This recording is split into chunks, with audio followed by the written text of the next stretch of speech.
Cewek ini namanya Ellie. Dia adalah wanita karir yang bekerja sebagai marketing eksekutif di sebuah perusahaan agensi olahraga terbesar di Amerika. Pagi itu, Ellie bersama dengan asisten pribadinya yang bernama Brandon keluar dari apartemen dan siap berangkat pergi ke kantor. Sepanjang perjalanan, Ellie terus berbicara dan merendahkan status Brandon yang hanya sebagai asisten pribadinya. Waktu sampai di kantor, Ellie sangat bersemangat karena ternyata hari ini ada pemilihan karyawan terbaik di perusahaannya.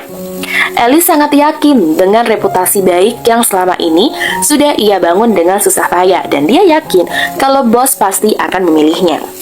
Di ruang meeting, mendadak Pak Bos mengeluarkan sebuah bola football yang nantinya bakalan dia lempar bolanya kepada karyawan terbaik yang akan dia pilih. Sebelum melempar bolanya, Pak Bos lebih dahulu memuji kehebatan karyawan terpilih itu dalam menangani klien demi klien. Ellie pun tersenyum senang karena ia merasa kalau pujian tersebut ditunjukkan untuknya. Tapi ternyata bukan nama Ellie yang bos itu sebut, melainkan Alex. Ellie sangat malu. Hey,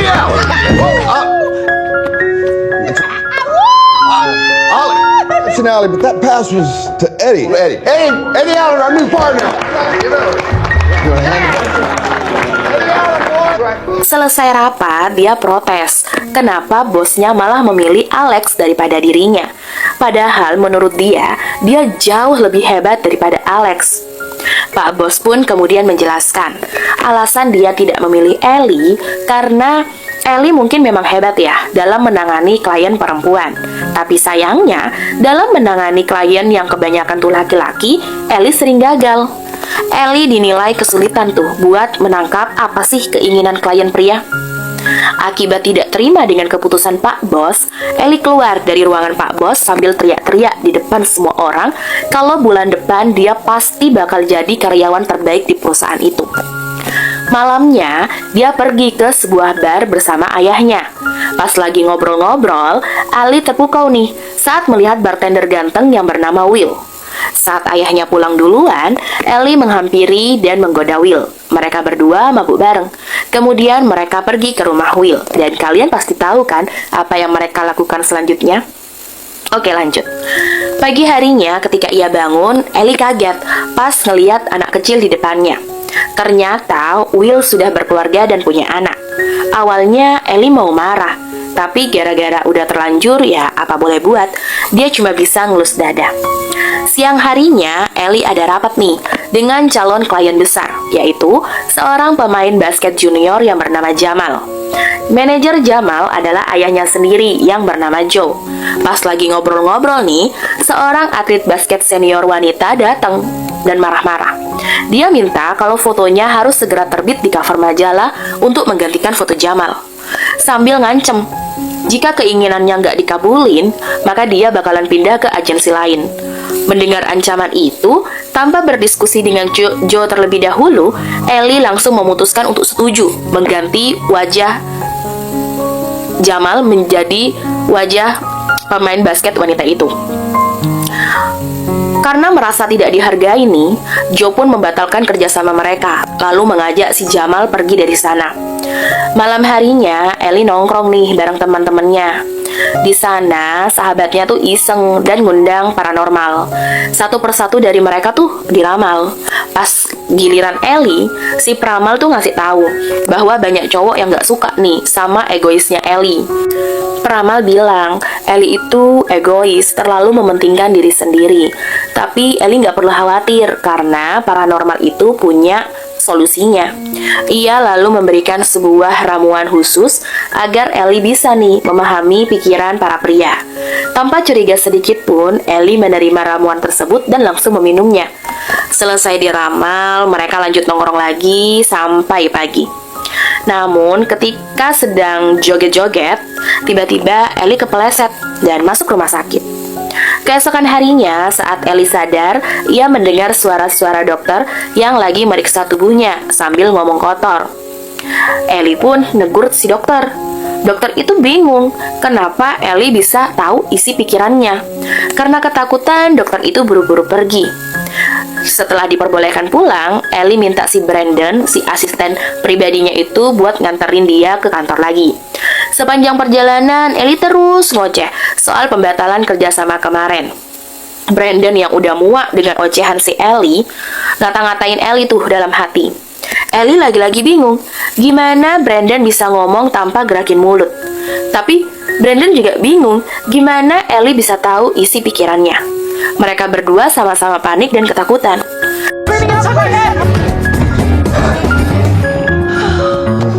Goddamn dog. I wish I could shit it. Shoes are being a virgin, like broad before I got married. Morning, Miss Davis. Sesampainya di ruang kantor, Ellie masih ketakutan. Dia yakin nih, semua yang terjadi akibat ramuan yang sudah ia minum. Ellie kemudian mengajak Brandon buat pergi nemuin si Pramal tadi malam tuh. Di sana, waktu mendengar cerita dari Ellie, Pramal juga ikut bingung. Si Pramal bilang kalau ramuan pemberiannya semalam itu ya cuma sekedar teh biasa yang ia beli di toko oren. Ellie memohon tuh agar kemampuan aneh itu dihilangkan. Namun si Pramal justru menyarankan daripada dihilangin, lebih baik Ellie belajar buat memanfaatkan kemampuan yang ia punya. Pas balik ke kantor nih, Ellie nggak sengaja ngebaca pikiran rekan kerjanya yang ingin mengundang Joe buat main judai bareng sama dia nanti malam untuk membujuknya bergabung dengan agensi mereka. Seketika Ellie dapat ide cemerlang tuh.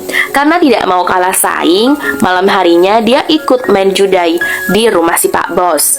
Ellie pun berencana untuk memanfaatkan kemampuannya agar ia bisa main judai dan membuat Joe terkesan. Lalu mau menjadi kliennya lagi. Bener aja tuh, rencananya sukses. Ia berkali-kali berhasil buat menang. Tapi di permainan terakhir, Ellie nggak sengaja nih buat ngebaca pikiran rekan kerjanya yang lain, dan mereka ingin kalau Ellie membiarkan Joe yang menang untuk mengambil hatinya. Otomatis Ellie mengikuti dong jalan pikiran mereka. Selesai permainan, Joe sangat terkesan. Dia bahkan ngajakin si Ellie buat datang ke rapat negosiasi besok. Dari kejadian malam ini, Ellie baru ngerti, beginilah jalan pikiran laki-laki. Sebagai seorang wanita, selama ini dia tuh ngira cara mengambil hati laki-laki ya hanya dengan menggodanya. Namun ternyata laki-laki tuh akan lebih kagum saat melihat wanita yang cerdas. Keesokan harinya, di ruang rapat, Ellie menunjukkan video iklan demo untuk Jamal. Jika dia nantinya fix nih bergabung ke dalam agensi perusahaan mereka, Ellie lalu membaca pikiran Joe. Dia tahu kalau Joe nggak suka tuh sama video yang barusan dia presentasikan. Ellie pun mengambil alih pembicaraan dan kemudian berkata kalau video tersebut sebagai contoh saja. Nantinya video yang asli bisa diganti tuh sesuai keinginan si Joe. Syukurnya si Joe itu percaya dan memberikan kesempatan kedua untuk memperbaiki video mereka. Selesai rapat, Ellie mengantar Joe ke lobi. Ellie melihat ada Will yang datang bersama anaknya. Sebelum berpisah, agar lebih dekat, Ellie mengundang keluarga Joe buat nonton bareng pertandingan basket minggu depan. Sayangnya, Joe menolak karena minggu depan tuh ada acara keluarga. Dalam hati Joe, ia berkata kalau wanita single seperti Ellie ini gak bakalan pernah tahu pentingnya waktu berkumpul sama keluarga. Mengetahui hal tersebut, Ellie spontan dong mengatakan kalau dia sudah menikah dan Will lah suaminya. Saat tahu Ellie juga udah berkeluarga, Joe tidak jadi menolak. Dia menerima tuh ajakan nonton bareng sama Ellie tadi.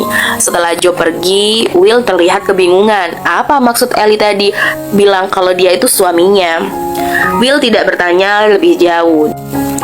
Will hanya mengembalikan kartu milik Ellie yang ketinggalan di rumahnya. Lalu dia menjelaskan tentang kesalahpahaman kemarin.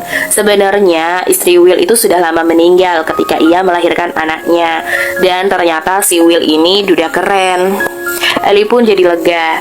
Dia bukan perebut suami orang atau pelakor. Sebagai permintaan maaf, Ellie pun mengajak Will serta anaknya buat nonton bareng pertandingan basket bersama kliennya tadi, yaitu Joe, minggu depan. Minggu depannya, acara menonton itu berjalan dengan lancar. Ellie bisa meyakinkan Joe kalau dia dan Will adalah pasangan suami istri yang bahagia. Saat Will sedang mengambil minuman untuk anaknya, Will memberitahu kalau bulan depan dia ulang tahun. Mendengar itu, Ellie berjanji akan membelikan kue ulang tahun berbentuk mobil balap. Saking senangnya, anak si Will sampai meluk si Ellie. Tak hanya dapat kepercayaan Joe, dia juga berhasil mengambil hati Jamal dengan membantu mengenalkan pada pemain basket idolanya.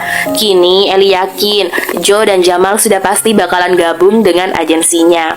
Esok harinya di kantor, Brandon mengatakan jika dia menjadi marketing eksekutif, dia tidak mau memakai cara licik seperti Ellie yang sampai rela berbohong demi memanfaatkan Will untuk kepentingannya sendiri. Tapi Ellie nggak peduli. Dia justru berkata sampai kapanpun Brandon nggak bakalan mungkin jadi marketing eksekutif di perusahaan sebesar itu, karena dia cocoknya cuma jadi asisten doang. Mendengar ucapan itu, Brandon cuma bisa ngelus dada. Malamnya, Ellie mengajak Will bermain biliar bersama dengan sahabatnya serta pacar-pacar dari sahabatnya. Ia merasa harus berterima kasih tuh sama Will yang telah membantunya buat dekat dengan Joe. Di tengah permainan, tiba-tiba terdengar tuh pikiran pacar sahabatnya yang mikir jorok, mau menggoda mbak-mbak pelayan yang ada di sana. Padahal kan pacarnya juga ada di sana. Sedangkan Will ya cuma cuek aja waktu mbak-mbak ngodain dia. Dalam pikirannya, Will cuma mau digodain sama Ellie. Seketika hati Ellie berbunga-bunga dong mengetahui hal itu. Kesetiaan Will itu perlahan mulai membuat Ellie jatuh cinta padanya. Hari demi hari berlalu, hubungan mereka berdua jadi semakin dekat. Siang ini, Ellie berniat mengenalkan Will kepada ayahnya. Selama menunggu Will datang, sang ayah terus ngejelek-jelekin pekerjaan Will yang hanya seorang bartender biasa, jauh berbeda dengan perusahaan tempat anaknya bekerja. Tapi pas ngobrol panjang lebar, pandangan ayahnya tentang Will berubah total. Sang ayah kagum saat mendengar cerita perjuangan Will dalam membesarkan anaknya seorang diri. Keesokan harinya, waktu Ellie dan Brandon serta dua rekannya merayakan kesuksesan tim mereka karena telah berhasil membuat Joe bergabung ke agensi mereka, mendadak teman Ellie datang. Ia memberitahu kalau sekarang Joe sedang mengadakan konferensi pers di televisi. Namun dalam konferensi tersebut, Joe mengumumkan bahwa anaknya yaitu Jamal bakalan gabung dengan agensi olahraga yang ada di Cina. Tak hanya itu, hati Ellie jadi semakin sakit saat tahu kalau orang yang menawarkan kontrak agensi Cina pada Joe itu ternyata rekan kerja satu tim Ellie sendiri. Bos kemudian menyuruh semua orang keluar kecuali Ellie. Bos pun meluapkan emosinya. Dia marah, dia menyalahkan Ellie, bahkan sampai berkata rasis kepada Ellie, memanggilnya perempuan berkulit hitam. Meski sakit hati dibilang seperti itu, Ellie tetap menahan emosinya. Dia terus meminta maaf atas pengkhianatan yang telah dilakukannya pada anggota timnya. Ellie memohon agar dia diberikan kesempatan kedua. Di tengah perdebatan yang panjang, Will datang karena khawatir dengan keadaan Ellie setelah melihat berita tadi yang ada di televisi. Bos selalu mengatakan mulai sekarang Will dan Ellie tidak usah pura-pura jadi suami istri lagi karena semuanya percuma. Rencana mereka buat Jamal bergabung ke agensinya ya telah gagal total. Mendengar itu, Will terdiam. Dia akhirnya mengerti ternyata kebaikan Ellie selama ini ya hanyalah sebuah kebohongan. Dia hanya memanfaatkan Will. Will sangat kecewa pada Ellie dan meminta agar Ellie tidak pernah hadir dalam hidupnya lagi. Keesokan harinya, meski sedang frustasi, Ellie tetap menyempatkan pergi menghadiri pernikahan sahabatnya. Waktu ingin mengucapkan janji suci pernikahan, Ellie yang mabuk berat tidak bisa mengontrol ucapannya dan mengacaukan acara. Dia memaki-maki Brandon sampai pergi karena sakit hati, serta membuka semua kejelekan calon suami sahabatnya itu. Baby, hold on. Your husband has been getting his things sucked. Ellie pun pingsan lagi. Ketika sadar, Ellie bingung kenapa kali ini dia tidak bisa membaca pikiran sang dokter. Saat mengingat kejadian di pesta tadi malam, ia terdiam merenung. Tanpa dia sadari, kejadian memalukan tersebut telah membuatnya kehilangan orang-orang yang telah dia sayangi. Berhari-hari berlalu, dia terus berusaha introspeksi diri, sehingga suatu hari akhirnya dia curhat sama ayahnya. Dia menceritakan semuanya tentang kemampuannya membaca pikiran yang telah ia miliki. Mendengarkan curhatan sang putri, sang ayah lalu menasihati anaknya. Ada beda antara memahami dan membaca pikiran manusia. Mungkin dengan kelebihan itu membantu agar Ellie lebih mudah memahami isi pria saja, bukan malah membaca keburukan aib seseorang. Ellie harus ingat satu hal, suatu kelebihan datang bersama dengan tanggung jawabnya. Jika baik, maka tanggung jawabnya baik. Jika buruk, ia akan menerima yang buruk juga. Tak hanya kelebihan dalam membaca pikiran, kelebihan harta, kecantikan, tampan, dan semuanya itu ada tanggung jawab masing-masing dan harus dipertanggungjawabkan. Nasihat sang ayah benar-benar membuka tuh pikiran si Ellie. Keesokan paginya, diam-diam Ellie menemui si Jamal tanpa sepengetahuan ayah Jamal, yaitu Joe. Jamal curhat kalau dia nggak mau tuh pergi ke China. Sebenarnya Jamal pengen sekali masuk dalam agensi Ellie atau Liga Basket Amerika, tapi karena dia merasa ayahnya lebih tahu tuh apa yang diinginkan anaknya, apa yang terbaik buat anaknya, Jamal memilih buat nurutin tuh apa kemauan dan keputusan bapaknya. Mendengar curhatan Jamal, Ellie terlihat sudah nggak menggebu-gebu untuk memaksa si Jamal bergabung seperti sebelumnya. Dia hanya berkata kalau Jamal lebih berani mencoba mengungkapkan isi hatinya kepada dunia atau kepada ayahnya, mungkin akan berhasil karena tidak ada satupun yang tahu bagaimana masa depannya nanti. Jadi lebih baik Jamal berani dengan pilihannya sendiri daripada mengikuti pilihan orang lain. Tanpa disadari, kalimat yang Ellie ucapkan itu sangat berarti buat si Jamal. Tak hanya si Jamal sih sebenarnya, tapi buat semua orang yang nonton video ini. Siangnya Ellie minta maaf tuh ke Brandon, dan malamnya dia juga minta maaf tuh sama sahabatnya yang menikah. Ia sadar kalau selama ini sikapnya tuh memang menyebalkan, egois, dan masih banyak keburukan lainnya. Namun dia berjanji mulai sekarang, Ellie akan berusaha berubah menjadi lebih baik lagi. Beberapa hari kemudian, semenjak menurunkan sifat egoisnya, perlahan-lahan kehidupan Ellie mulai membaik. Kini Jamal sudah membatalkan rencana pergi ke China, dan dia memilih menjadi atlet basket NBA atau Liga Basket Amerika yang sangat besar, serta bergabung dengan agensi olahraga tempat dia bekerja. Sebagai seorang ayah, Joe mengatakan kalau hatinya sudah lega dan tenang karena untuk pertama kalinya dia mendengar keinginan putra kesayangannya. Jadi Joe yakin kalau Jamal telah berada di tangan yang tepat, yaitu Ellie. Beberapa minggu berlalu, hari pemilihan karyawan terbaik pun tiba. Bos mengumumkan berkat kerja keras Ellie dalam perusahaan mereka, perusahaan menjadi berhasil mendapatkan Jamal. Ellie akhirnya terpilih menjadi karyawan terbaik perusahaan di bulan ini.